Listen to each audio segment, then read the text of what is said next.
the fall 2024 change proposal. So if you have comments there, that would be the time to do it. And then the second time will be general comments to the board on other topics not concerned with the fare increase. That said, can you call order, please, Rachel? Councilmember Kim Daughtry is absent. Mayor Frizzell. Present. Thank you. Mayor Joe Marine is absent. Councilmember Mead. Here. Thank you. Councilmember Merrill. I'm here, thank you. Thank you. Mayor Nearing. Here. Thank you. Labor Representative Norton. Here, thank you. Thank you. Councilmember Peterson. Here. Thank you. Mayor Roberts. I'm here, thank you. Thank you. Councilmember Schweddy. Present. Thank you. Councilmember Fulcher. Here. Thank you. And we also have Councilmember Susan Payne joining. She'll be arriving in progress. Chair, we do have a quorum of board members. With our alternates, we have Councilmember Gallagher here in person in attendance, and I believe we also have Mayor Matsumoto right online, and that concludes roll. Thank you. First on the agenda today is to hold the public meeting. So the public hearing on the fall 2024 change proposal is now open. Do we have anyone signed up for comment? Is there? Well, I wanted to add in there, excuse me, we have to date, before I open it for that, we've received 100 total comments today. To date, 93 survey responses and 7 emails, and those will be communicated before the June board meeting to the members of the board of directors. Public period comment period will remain open until May 3rd. Now I'll ask, do we have anyone who wishes from the public which wishes to comment? There's no one in the room. Okay. If we have anyone online, you would raise your hand.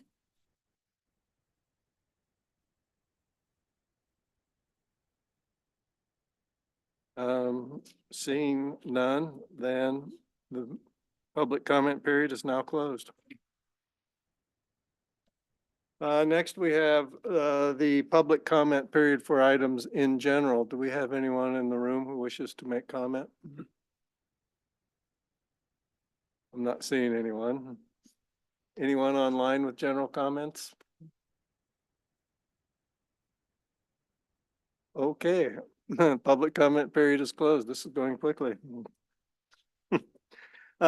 Today we are going to have a presentation for the Innovative Services Pilot Area Recommendation with Jennifer Haas.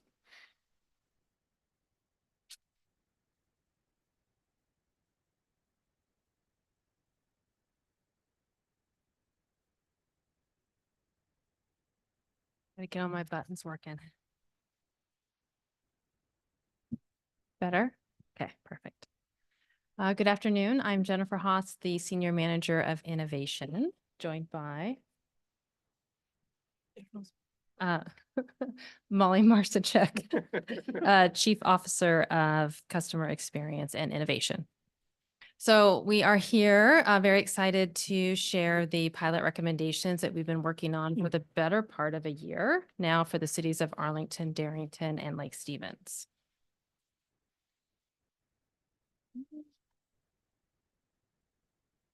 Well, Chris, my clicker isn't working. Oh, there we go. Are you doing it for me? Okay, now it should work. Okay, perfect. So we're gonna, I'll walk through a little bit about the background of kind of how we got here to this point today and give some brief descriptions on the solutions that we presented to the communities for feedback for these pilots, what our recommendations are for each city as we go forward, and then talk about next steps. Oops, wrong way. There we go. So a little background on the project. We started almost about this time last year in the spring, going out to each of the 3 cities and really doing some deep dives into the community to learn about what their transportation needs and barriers were for traveling within their cities. And we did this through a series of surveys, focus groups, one-on-one kind of interview processes to really dig in to learn at an individual level and community level what they needed within their city. And we learned from kind of across all 3 cities, there were some generalities of needs, and we've defined those here. Basically, kind of 4 of them boiled up. People really wanted a service that was accessible for everyone within their community to use, that it was safe, of course, that it was available all day for them to use the service, and that it could really grow with the community as their community grew. So we took all that information back and formulated some potential concepts, transportation service concepts to send back out to our communities for their feedback on, and we did that last fall. So essentially, 2023 was really a process of getting in, doing some deep dives, learning from the communities, coming back in, kind of synthesizing all of that into some transportation options, and then we pushed that back out for feedback to see if we really hit the mark correctly. Another big important component of this whole engagement process is forming community working groups. We do that at the beginning of our pilot projects. We also did this when we started the Alderwood project, and we spend about 2 months really formulating a really diverse audience within each city that can represent different voices, different businesses, and they are with us through the whole startup leading into the pilot, throughout the pilot. Our Alderwood and community working group is still engaged, and that is a regular service now. So they really guide us, advise us, and I think most importantly, carry the voice of the community to us in the design of these services, which is instrumental. So I just wanted to take a few minutes to acknowledge each of the working groups within each city so you can have a peek at who they are. So for Arlington, you'll see we have a really broad base. We have the food bank, we have city representation, we have Homage, which is another transportation provider. We have the school district, hospital, the commerce. I'll also point out ARC of Snohomish County is involved unilaterally across all 3 working groups in each city, which is nice. They've been also involved in the Alderwood project. So it just rounds out a nice representation of the community. And then for Darrington, similarly, we have the senior center, we have the Darrington Family Outreach, which has been really instrumental in the process, the food bank, again, the school, their family services program, and just a wide, diverse range of representation. And then for Lake Stevens, similarly, city representation, the chamber, food bank, senior center. So again, we will continue to engage these groups as we get ready to take these pilot concepts into launch later as we move through the pilot piece. And they really help us especially engage the community before the pilots start to use their channels that they work through for their own clients and customers to help push out information about the services. So it's been a really good model and has really helped us feel like we're hitting the right marks when we put these pilot projects out. So it's been a little bit of time now talking about the transportation solutions that we presented back in that fall survey last year that I just mentioned. The first one is microtransit, which many of you, of course, are familiar with because of our Alderwood zone. Again, microtransit is a very flexible transit service that what we call is on demand, meaning you can request it when you need it. You can do that via an app on your phone. You can also call a call center to request that. There's no need for a preset schedule. That's one of the nice benefits about a microtransit operation. It's very flexible. It does provide accessibility for all of our customers, including those with any ADA needs. And of course, like the rest of our services, youth ride for free. The second option we presented to each community for feedback is community van. This is a concept we're still working on developing, but we wanted to kind of assess what interest levels may be within each of the cities if we were to develop and move forward with a product like this. Essentially, this is a vehicle or vehicles that are parked at kind of key destinations within each city where people have easy access to them, and they can use them in small groups, kind of in place of a personal vehicle to take trips, to take rideshare trips. There is a kind of a training requirement that we would go through for drivers that would want to use these vehicles. It would follow the same fare structure as our other services. So, typical adult rider would be $250, so very affordable. Gas, insurance, and maintenance would all be included. And then they would be, again, have ADA accessibility and would be able to hold bikes. So that is something we also presented in the surveys and collected feedback on. So now moving into the recommendations themselves for each of the cities. So for Arlington, Darrington, Lake Stevens, we are recommending to try microtransit pilots in each of the 3 areas. Overall, there was very strong community support from each city. We found a range from the low 60s to mid 70s of how many people would be likely to use the service, upwards of 74%. 40 to 49%, so almost half of the people surveyed would use it at least once a week. And interestingly enough, which we love, about 35 to 41% would want to use it potentially to connect to another option like the bus. And we have found that to be really successful with our Alderwood zone in Linwood. We have a lot of our trips, almost 30% that end or start at the Linwood Transit Center. So we know people are using it to make bus connections in that particular example. Another really important piece about these 3 pilot areas is we really want to test different elements of microtransit. We are still really early in our learning of this service delivery and operational model. We only have one pilot or one project that has moved from pilot to regular service, which is the Alderwood zone in Linwood. So we want to take advantage of these 3 cities and these concepts and how the pilots are designed to continue and further that learning in this particular service delivery option. And so I'll be walking through some of those examples for each of the 3 cities. So first, we're going to look at Arlington. The blue zone, shaded zone, represents where the microtransit service would operate.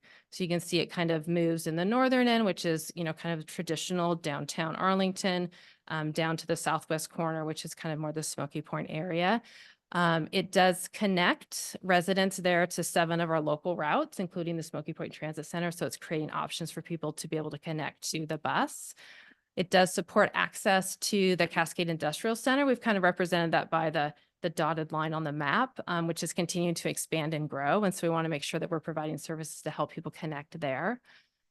This particular service also serves 15 destinations that are, popular by residents within the city of Arlington that are currently beyond a quarter mile of current bus routes. So they're not maybe quite accessible by the bus right now, but this would get people closer to be able to get to those places easier. And then speaking about potential testing, this in particular for Arlington, we're looking at what we call a point to hub model. And what that means is anywhere within the blue zone, you could request the ride. You could request to be picked up, but then we would identify key locations where you could be dropped off only. So maybe we identify 8 to 10 locations, maybe one's the food bank, maybe one is the post office, and then people can request the ride from anywhere, but they're only delivered to those particular locations. And of course we get them back to where they originated from. But part of the reasoning to try and test this is to learn about this model. This is not currently the model we have for our Alderwood zone. We have what we call a point to point model where you can kind of travel anywhere within the zone. But we're interested in testing it, particularly in Arlington, because this is a very large zone. It's about twice the size geographically of our Alderwood zone. So we want to be conscious of how do we serve the zone? How do we maintain wait times? How do we keep the pilot project within the budget that we're looking at?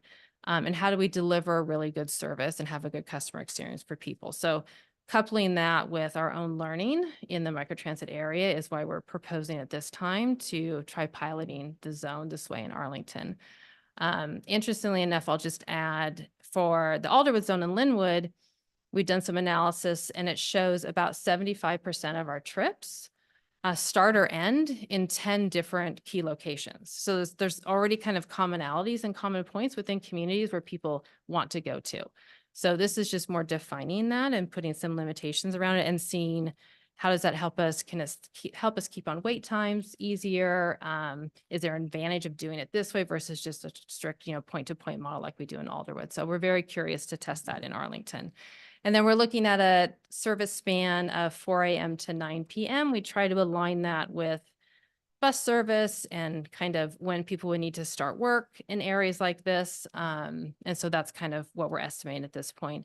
These are, I will add that these recommendations are, could still be fine-tuned and tweaked a little bit. As far as, if a boundary line needed to change a little bit, we'll know more once we have the vendor that is going to be implementing these work. We'll be sitting down with them and using their expertise also to guide us on, just our geographic boundaries and our modeling and, time span to make sure everything is syncing up nice. And the nice thing about a pilot is we can change and tweak things as we go. Like we learned with the Alderwood zone that we were able to make adjustments. We get data real time every day, which is great.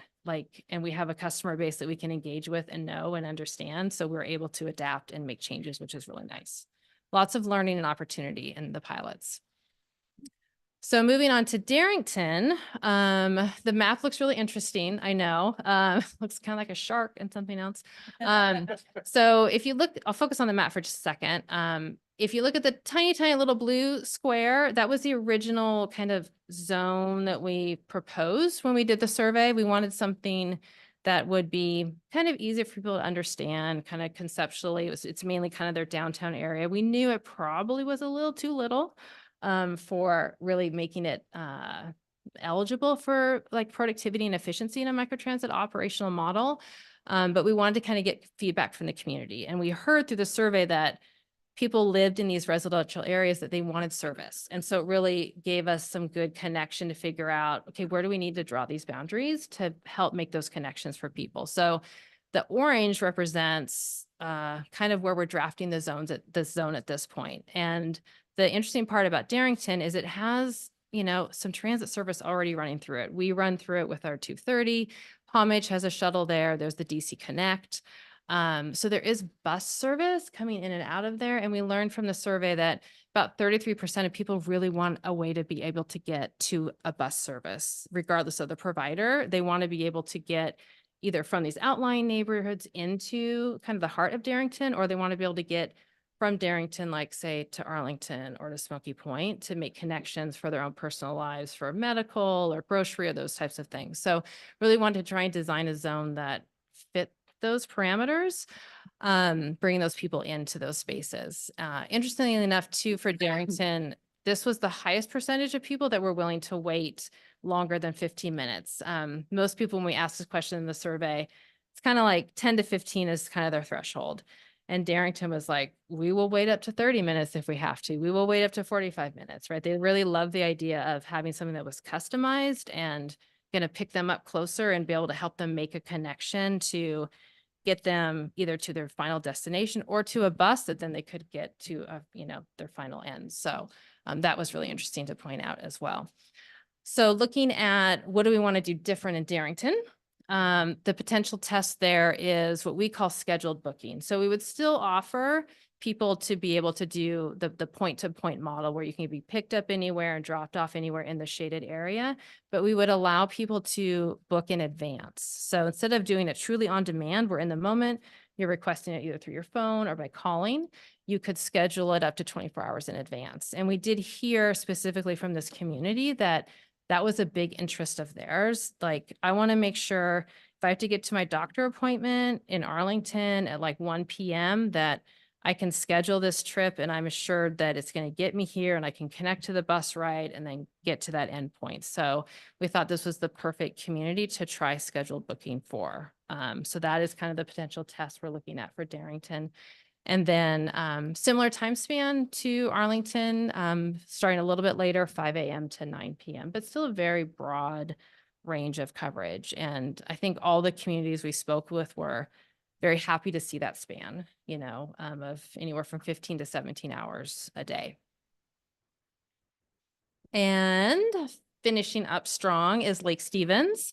This is our largest zone in the 3 pilots. It's almost 12 square miles. Now you can take the lake out, so maybe say 10 square miles. But it's about 3 times bigger than our current Alderwood zone. So it is our biggest zone. And when we met with Lake Stevens Community Working Group, they wanted to make it even bigger. But we said, no, we have to keep it within a certain constrained area. It does serve 3 of our local routes here at Community Transit, and then also in addition to the transit center there. It connects people with 7 key destinations that are a little far out of reach right now, kind of beyond that quarter-mile threshold for bus service, so it helps them get to those places easier. Lake Stevens had one of the highest likelihoods to use microtransit at 63% of the people that we surveyed, so that was great. And similarly to Arlington, we're looking at testing a point-to-hub model. So focusing will be identifying some key destinations where people can request rides to. But again, they can start their ride anywhere within that shaded area, and of course will be taken back to that area once the trip is complete. And time of span for this service mirrors what we do currently in the Alderwood zone, 5 a.m. to 10 p.m. This is kind of a summary of all that I've just said, but kind of lines up in a table going through the different service elements we're wishing to test, the time span. We've put some estimates on service hours. So if you go down to the 3rd bar, estimated annual service hours, we're looking at about 10,000 potentially for Darrington, about 25,000 for Arlington, Lake Stevens. The final column for Alderwood is what we had for the beginning of the pilot. We're currently, I think, almost at 36,000 service hours. So that has grown exponentially beyond what we thought it would be when we started, but we knew nothing about nothing at that point about what it might be. So we kind of like set a target for that. But it puts us kind of in a ballpark that as we go into these pilots, Alderwood will probably continue to be our largest as far as service hours, not geographically, but service hours. And we're ballparking based on what we know about the other 3 cities about how many hours they would be annually. We've done some estimates on budgeting for this as well for the 3 zones. I talked a little bit about size, Lake Stevens again being the largest, followed kind of closely by Arlington and Darrington.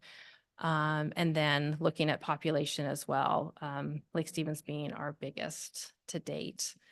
And then a little bit of job information. I think it's interesting to know like how we might serve that market as well. Oops.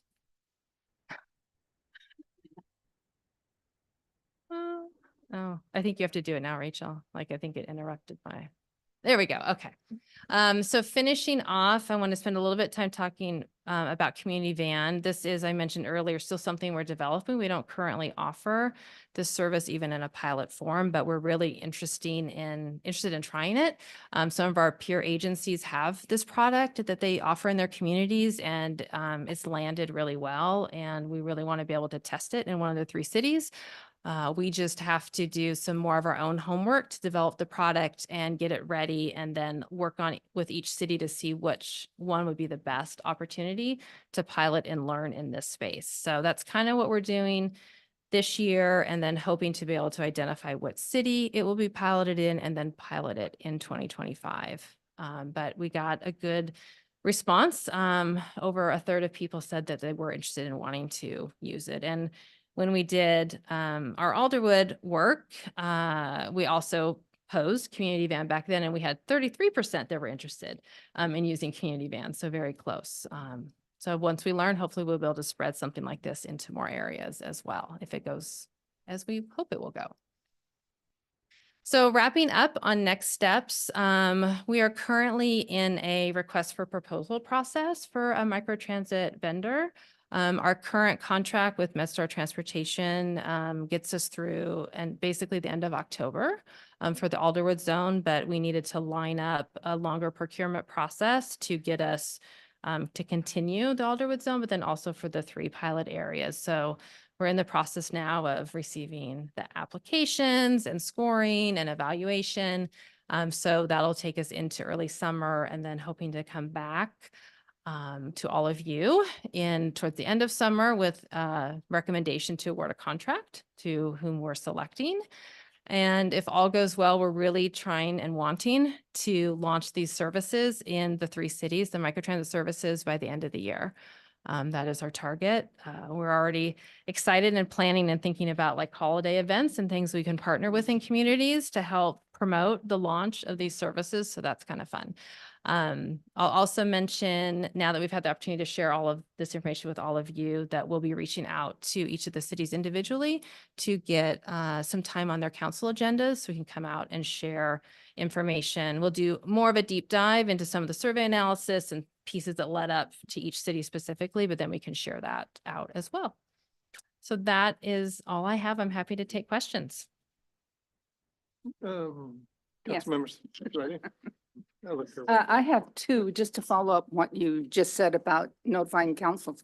When are you going to start doing that? Because microtransit is already a conversation, so is it going to be next month, the following month? Oh, sometime to this reach summer? out to get on council agendas? Yes. Yeah, we're gonna work through our working groups. We're gonna send some emails out next week, and our representatives that work for the cities suggested that would be the best way to do that. So we're gonna start that next week.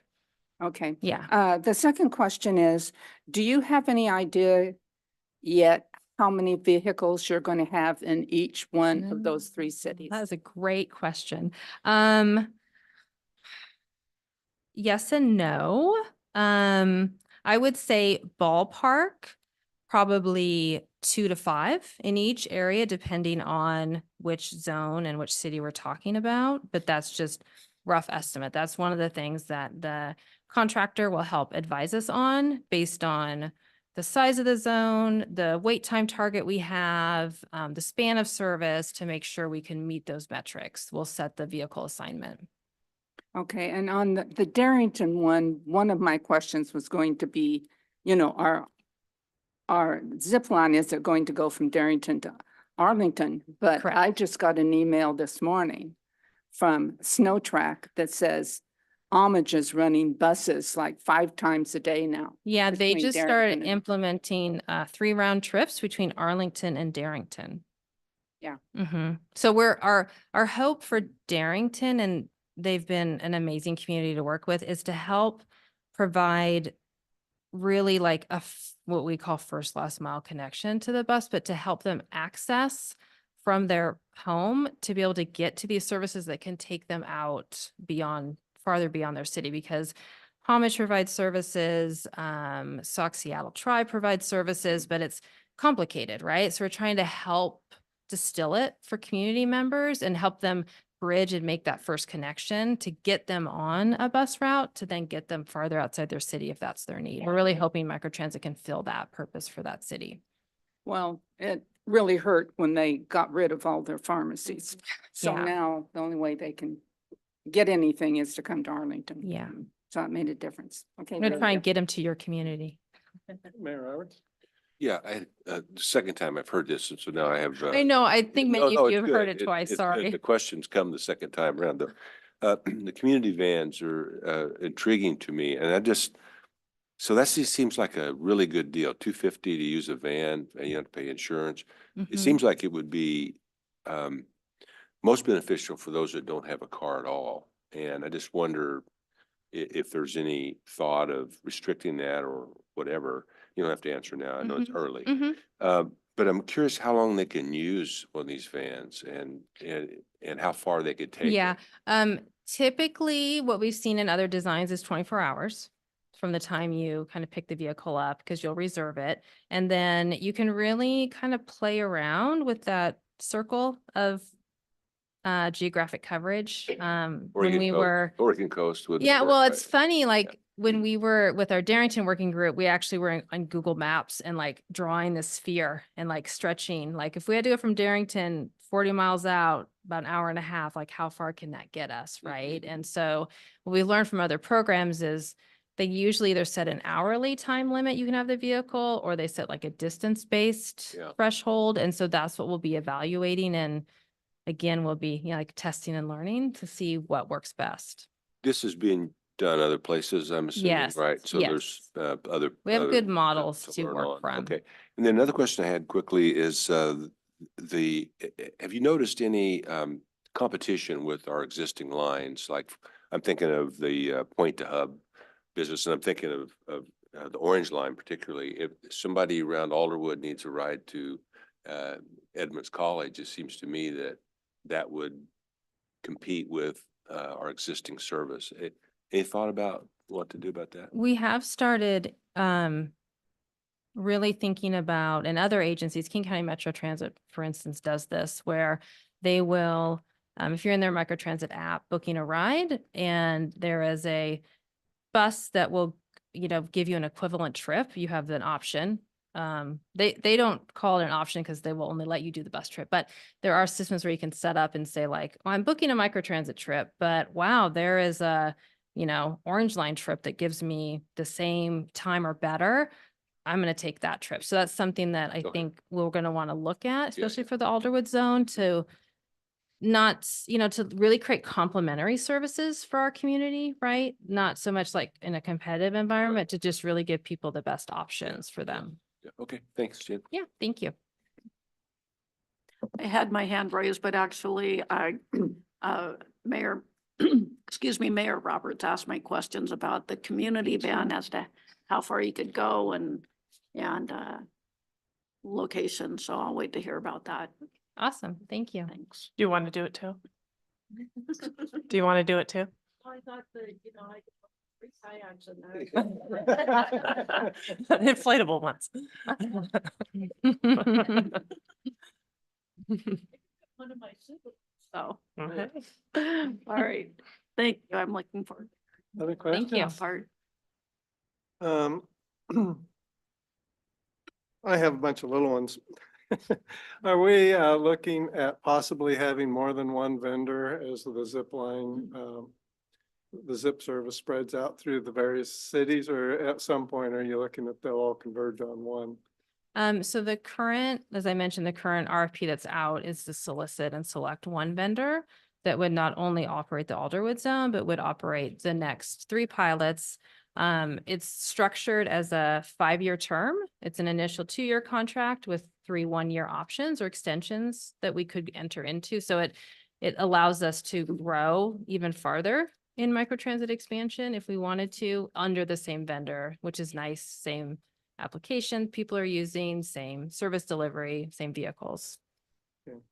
And then another question that I had looking at Darrington, could you differentiate for me a little bit of where the zip service would fit in with the homage service? How they differ and what they would do in a town area the size of Darrington? So Homage currently, they operate a deviated fixed route that essentially mirrors our Route 230.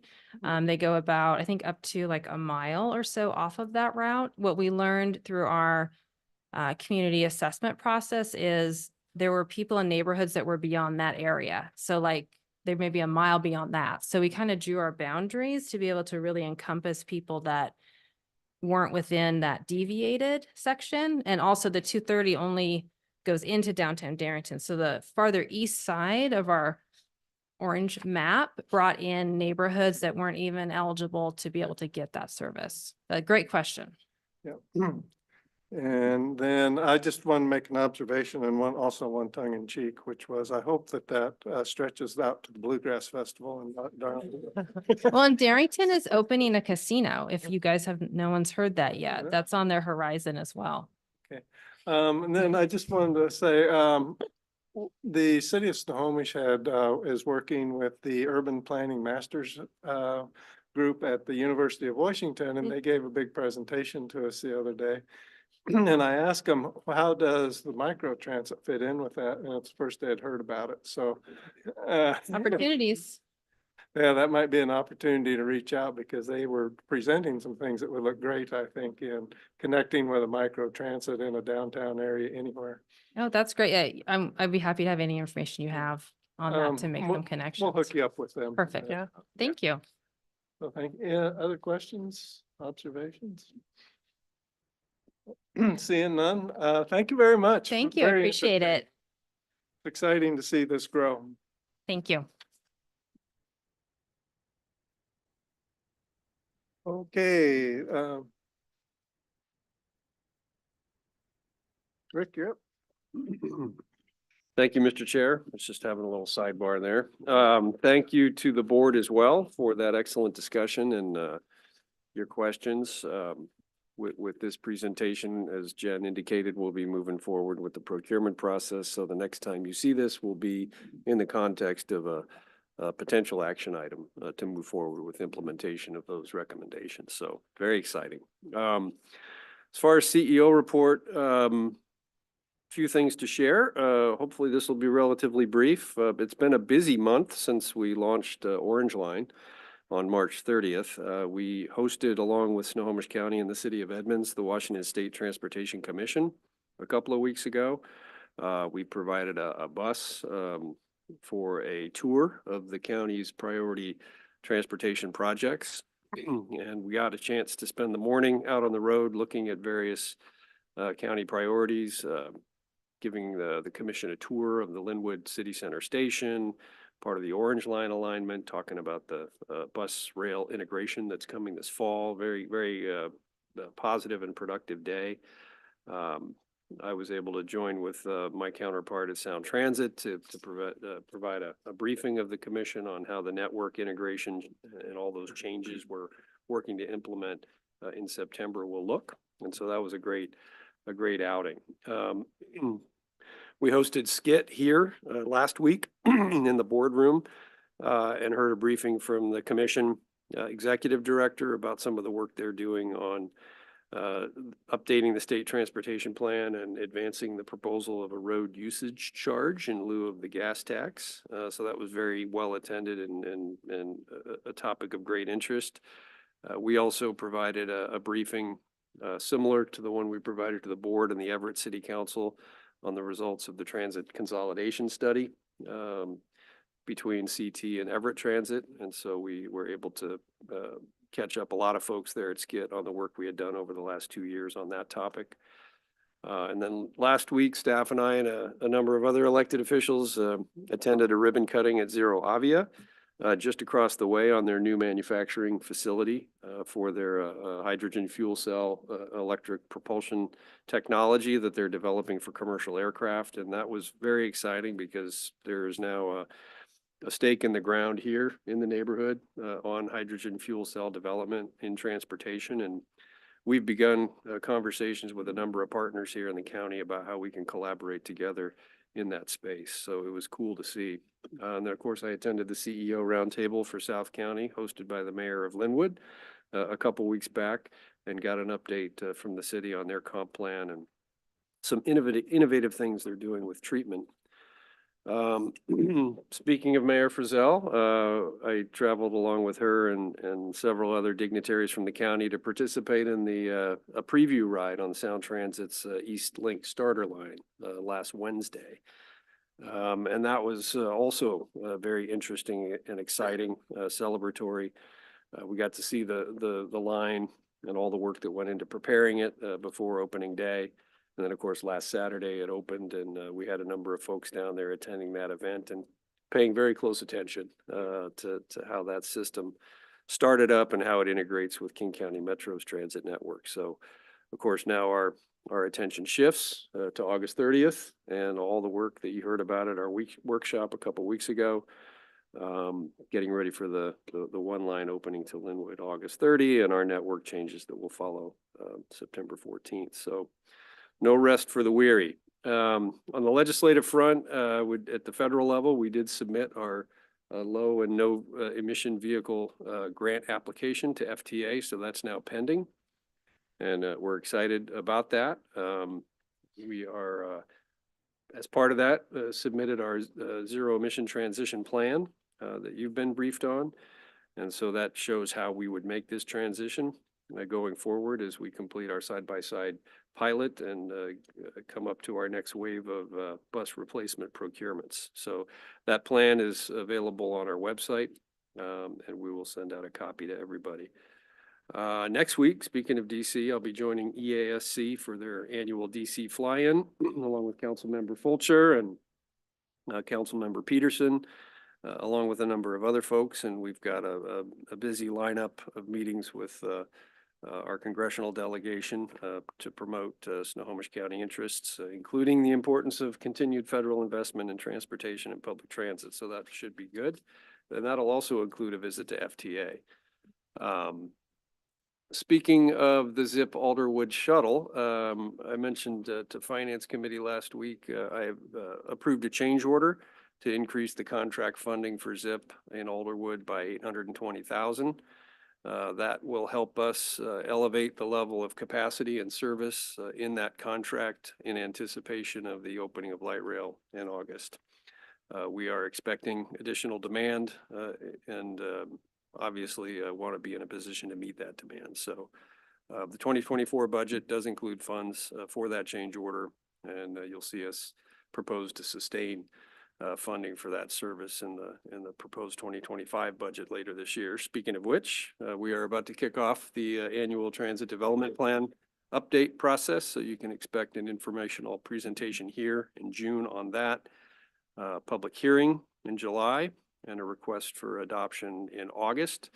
And then concurrent with that, we will begin the 2025 budget development process.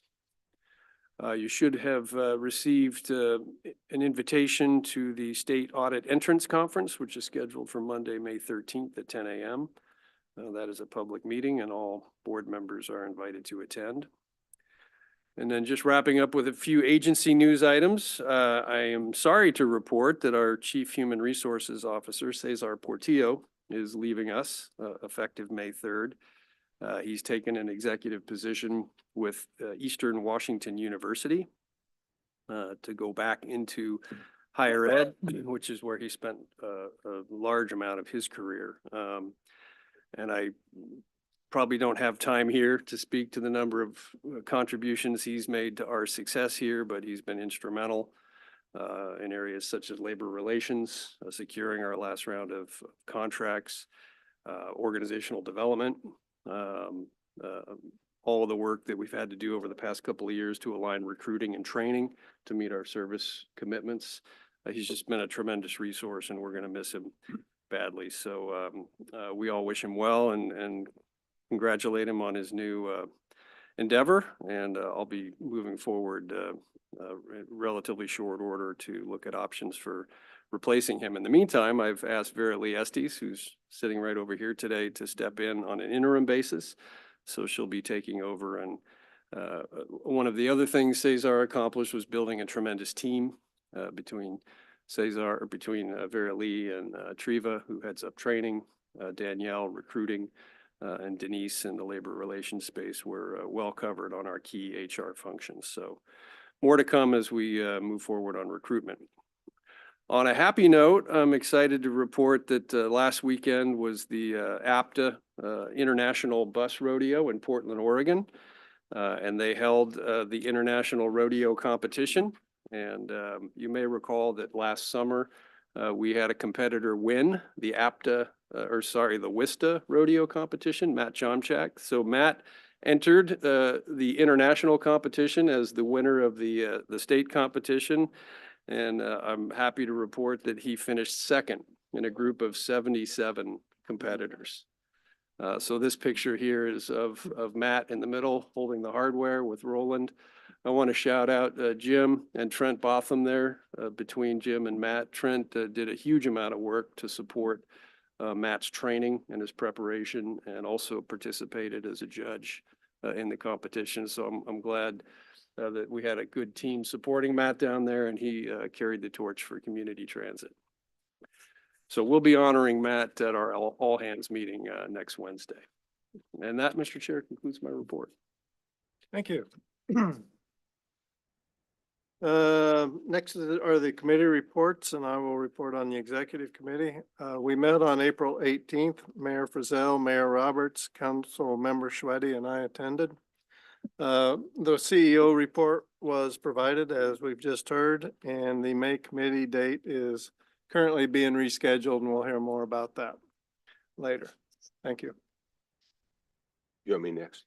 Oh, Mayor Frizzell is next. Oh, okay. Finance. Actually, I think I'm next. Yes. Oh, What excuse is me, me? you are next. Yeah. Excuse me. Yeah. Finance and performance. Thank you for just hopping over. That's good. The Finance Performance and Oversight Committee met on Thursday, April 18th, 2024 in a hybrid format. Board members, Councilmember Jared Mead, Mayor John Nary, and Councilmember Jan Sweddy and I attended. In terms of consent items, the committee reviewed and recommended one item to the consent agenda, the approval of March 2024 monthly expenditures and payroll vouchers will be items 8G and H on the consent agenda. In terms of action items, the committee reviewed and recommended one item to the action agenda, the award RFP 2019-35 Coach and Swift Station Voice Data Services. In terms of report, we had a report on sole source number 2023-088 Zip Alderwood Shuttle. Kevin Futhi, Project Manager 3, presented an update on the sole source number 2023-88 Zip Alderwood Shuttle contract. In terms of second report would be innovative services, pilot area recommendations. Meg Talley, Project Manager of Innovation, presented to the committee the innovation services pilot area recommendations. A copy of this memo is included in your packet. Third report was Q4 2023 and Q1 2024 Transit Police Report. Lieutenant Mark Richardson from Snohomish County Sheriff's Office presented to the committee the Q4 2023 and the Q1 2024 Transit Police Report. A copy of this is in your packet. Number 4, sales tax report for March 2024, unaudited. In March of 2024, Community Transit collected approximately $14.4 million in sales tax revenue, approximately $168,000 less than budgeted. And copy of this report's in your packet. And lastly, the diesel fuel update report for March 2024. The average cost year to date through March 2024 was $2.98 a gallon, while the average cost per gallon budgeted for 2024 was $4.25. This resulted in a favorable variance of $1.27 per gallon year to date through March. The next Finance and Performance and Oversight Committee meeting is scheduled for 2 p.m. Thursday, May 16, 2024 via Zoom. That concludes. Thank you, Mayor Roberts. Mayor Frizell? Yes, the Strategic Alignment and Capital Development Committee meeting was held remotely over Zoom on April 17th at 2 o'clock. It was attended by myself, Councilmember Daughtry, Mayor Marine, and Labor Representative Lance Norton. The committee received an informational update regarding the Innovative Services Pilot Area recommendations, the presentation that was presented just a few moments ago on today's agenda. The next meeting for the Strategic Alignment and Capital Development Committee is scheduled for Wednesday, May 15th at 2 o'clock.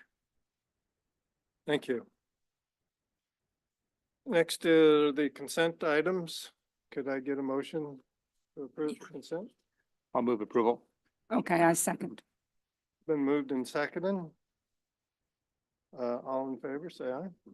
Aye. Any opposed? Okay, consent items have been approved.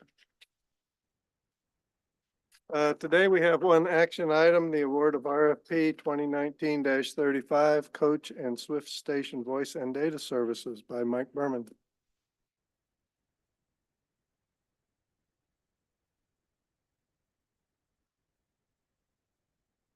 Good afternoon. My name is Mike Berman. I'm a Senior Manager over Infrastructure and Digital Security in the Information Technology Department here at Community Transit. And I thought I'd spend just a few minutes of your time telling you a little bit about what this contract provides for Community Transit.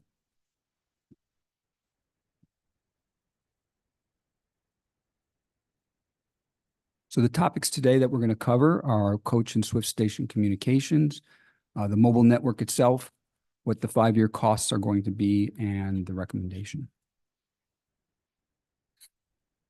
So each of our coaches is a rolling communications platform, sending voice and data on its location and status, the life safety system. They leverage this life safety system communications platform it's essentially for our coach operators to communicate with dispatch and with field personnel for both service, support information, and emergency response. Communications platform also sends real-time information to our coaches and Swift stations to provide customers what they need to help get them from where they are to where they want to be. And this platform also provides key agency data such as Orca taps, both on board and at Swift stations. The mobile network connects about 683 devices, including more than 400 coaches, 90 Swift stations, and 165 ruggedized phones for field personnel. There's back-end equipment to provide fault-tolerant platform housed in our primary data center. And Verizon is the cellular carrier that connects all of these devices to Community Transit's network and provides strong cellular coverage throughout our entire service area. There are 4 distinct fault-tolerant paths to the Verizon network. And when the Verizon network is saturated, which hasn't happened yet, thankfully, but when it happens, Verizon prioritizes Community Transit's and first responders communications ahead of consumer cellular traffic. So in 2019, we entered into a 5-year contract with Verizon to provide voice and data services for this essential communications network using a Washington state contract. The state has renewed their contract through August 30th of 2029 with Verizon. And we could use that to piggyback off of again, which we did 5 years ago. We receive competitive pricing at about $20 per line. You probably all pay about $40 per line for your cell phone, but we get it for 20. Including planned additions to this network over the next 5 years with new Swift stations and fleet expansion, we estimate a 5-year contract amount not to exceed $2,340,000. Thank you. I'd be happy to entertain any questions you might have. Questions? Since I have, again, I've heard this before. Thank you, Mike. And I asked a question before, and I guess if I didn't understand it the first time, and maybe somebody else might not. This has nothing to do with agency cell phones or anything else, right? This is just transmitting the core important data Yes. throughout the system, right? Yes. Now, it does provide coach operators a communications connection to dispatch, but it's not really a cell phone. Like a walkie-talkie or? It's like a or walkie-talkie, yeah. Like push and? Yeah, push to talk. Okay, thank you. Yes. I have a question. We talked a couple months ago about tablets that each coach would have that would have GPS routing on it. Is this that, or that's a totally different? Totally separate. Okay, just checking.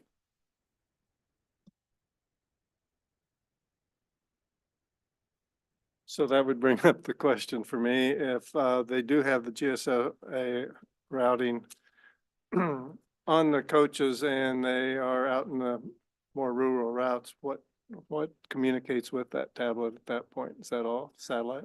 The tablets or Yeah, the this? satellites, yeah. Or So the I'm not, tablets, excuse me. I'm sorry.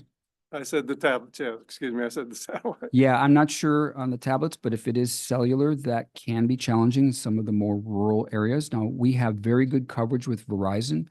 In fact, when we were moving away from our P25 radio platform to this voice communications platform, it's one of the things we looked at for the coverage areas, and Verizon provided us the greatest coverage. We've had some problems up in the Smoky Point area, and we sat down with Verizon and looked at what their plan was to improve service in that area, particularly with the addition of Microsoft and Amazon saturating communications up there.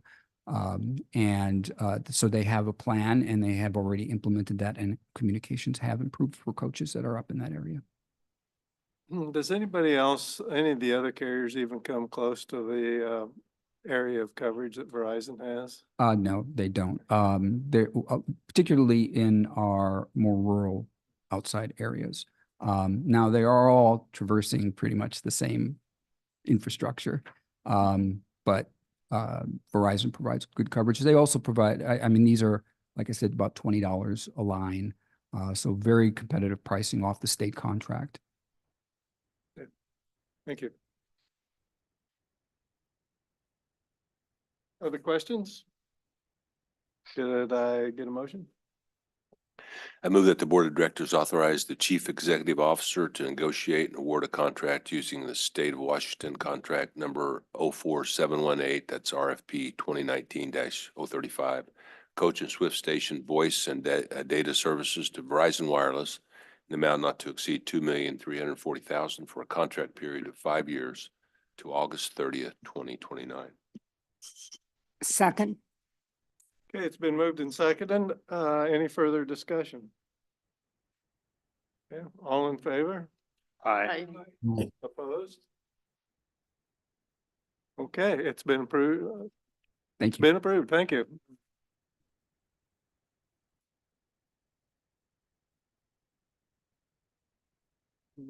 Okay, Chair's report is very short today. The next meeting is scheduled for June 6th at 3 p.m. And it's also opening day for the farmer's market in Snohomish. You all come.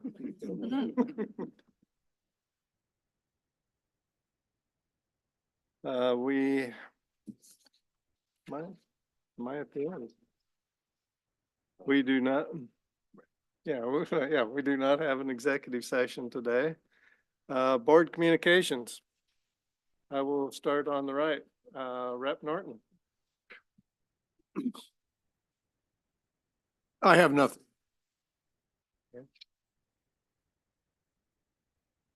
The Edmonds Farmers Market opens up this Saturday morning, so come down and join us. Thank you. Nothing more from me. Thank you. Okay. Representative, Councilmember Fulcher. Nothing to report. Yeah, I'm good also. Okay. Mayor Owens? Just keep it going. I'm good. Thank you. I'd like to say that Linwood does not have a farmer's market, but we do have light rail coming. Please make sure that August 30th is on your calendars and take a bus to get there. I'm sure parking will be at a premium. Thank you. Our farmer's market won't be open this weekend, but we do have a fishing derby at 8 a.m. at Chinese Park, so. Okay, Thank you. going to our remote, folks, Mr. Councilmember Strom Peterson. Nothing to report, other than we have a great farmer's market. Councilmember Mead. Nothing for me, thank you. Okay. Yeah, going to our alternates, Major Matsumoto, right? Nothing to report except for we do have a fly fishing derby at Lake Ballinger this weekend, and we're working on a farmer's market. Okay. Councilmember Gallagher. Okay, did I catch everyone? Okay. No further business. Any other business before the board today? Not from staff.